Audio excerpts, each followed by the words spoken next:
So I'll stick first to maybe what I know best, and that's geography. And one of my motivations for doing this book was the simple fact that so much of the literature about Asia in the last 20 years, and it's of course important that we have that growing body of analysis, is that it's really just been about China, Greater China, the Pacific Rim. There have been exceptions, but a comprehensive look at the Asian geography and the return of what I call the Greater Asia has been missing. And here you see what the proper geographic depiction of Asia is. And as you can see, it stretches. Well, you can't quite see the Mediterranean Sea here, and you can't quite see the Red Sea, but that's technically where Asia begins. So it is a realm of 4.5 billion people, 40-some countries, more than 50% of the world population is Asia.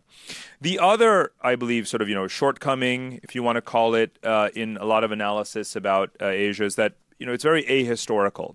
We live in the moment.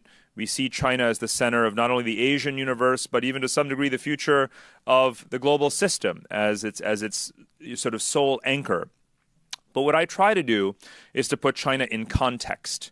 And from a standpoint of the collective Asian economic miracle, it's a story that predates China and will extend beyond China. But it's not a story of competing national blocks. It's a story of mutually reinforcing waves. So let me just point out here how I see that playing out. It's a little bit small, but the Asian economic miracle begins, of course, with Japan in the post-war decades, rapidly rising to become the world's second largest economy.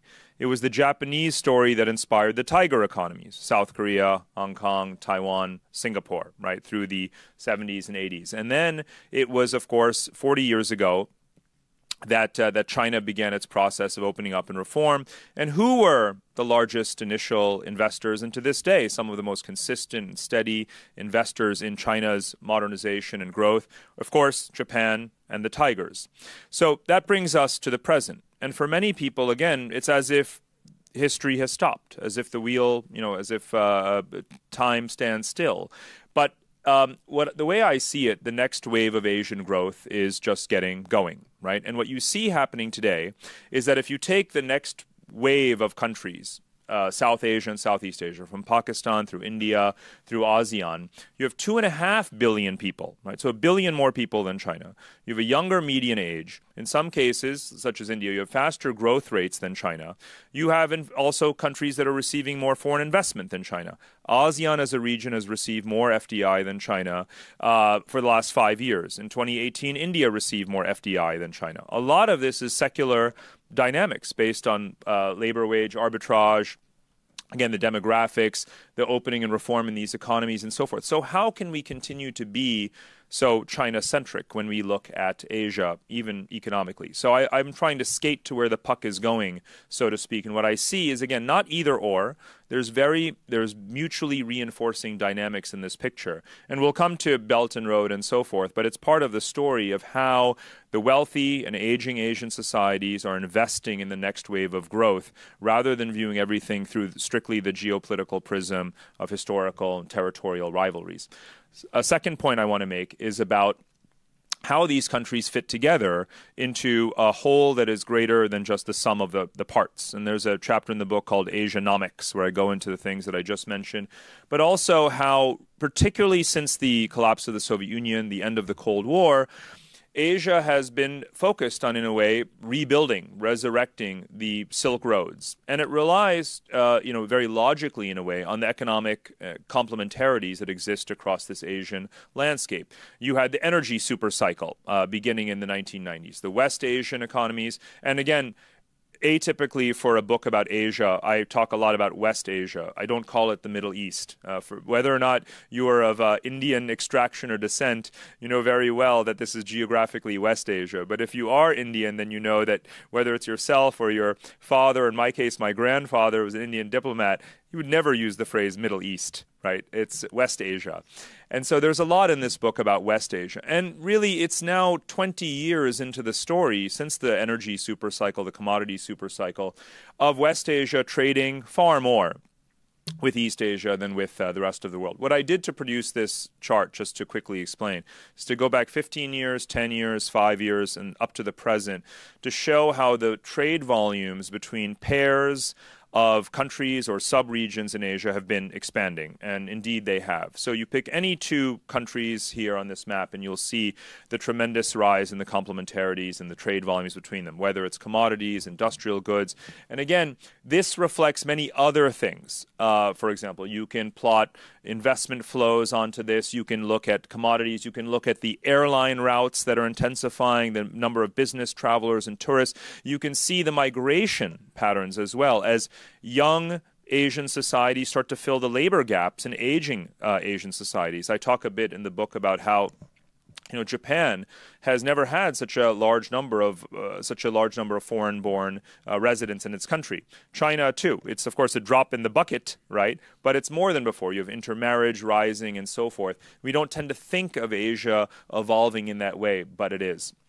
Final point I want to make before we get into the discussion is very much about the Belt and Road. And again, Belt and Road only acquired a name a couple of years ago. But for me, there's sort of a personal history to the fact that I've spent a lot of time in the last 20 years backpacking through every country on this map. Every book I've written, including this one, is a reflection of my firsthand kind of experiences of traveling in Uzbekistan, Kazakhstan, Iran, Pakistan, Afghanistan, you name it. And I have been writing about and witnessing firsthand both Chinese and other countries-sponsored infrastructure projects and the impact that has on the economies and the geopolitics of the region. So a lot of us may have woken up to Belt and Road just in the last couple of years, but this pattern of, again, reconnecting, resurrecting the Silk Roads goes back to exactly 30 years ago with the collapse of the Soviet Union. And that's why in pointing that out is critical to appreciating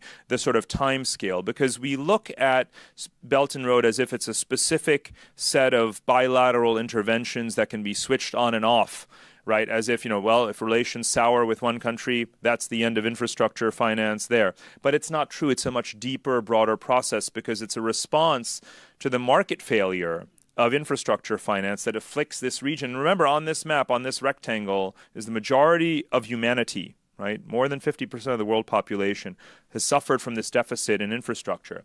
And China has rightly responded. It hasn't done so sometimes in the right ways, sometimes in the wrong ways, but there is inevitability. And one of the central arguments I make in the book, and probably one that's still unique at this point, is that what China has done in a very short amount of time is not to necessarily dominate its neighbors and ensnare them all in debt traps, but it's awakened them, and it's awakened the rest of the world to enter into what I call the infrastructure arms race. Right? Because before a couple of years ago, you didn't have Europe saying, we're going to have an Asia connectivity initiative. You didn't have the U.S. saying, let's do a U.S. IFDC and compete with China for infrastructure projects and financing them in peripheral countries in Asia. And others now have their own. Japan and India have their connectivity initiative as well. And an infrastructure arms race, let me make a sort of normative point, is the best kind of arms race. Right? It's the kind of arms race that is actually going to stimulate the development of all of the countries in this region, if managed well, right?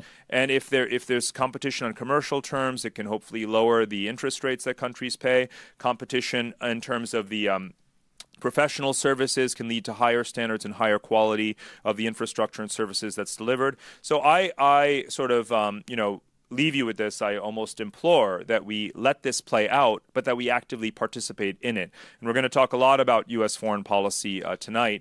And I argue throughout that, even though the United States is not geographically contiguous, it's not an Asian power geographically, it's a Pacific power.